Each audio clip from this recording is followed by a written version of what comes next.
A new weather radar at the University of Massachusetts is helping the National Weather Service.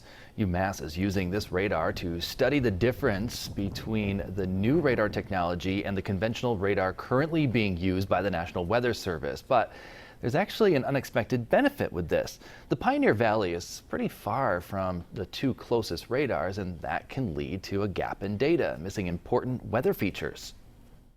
This location here in Amherst is about midway between Boston and Albany radars, and so the radar beams are about a mile above our head. And so it's nice to have a system that can observe down lower.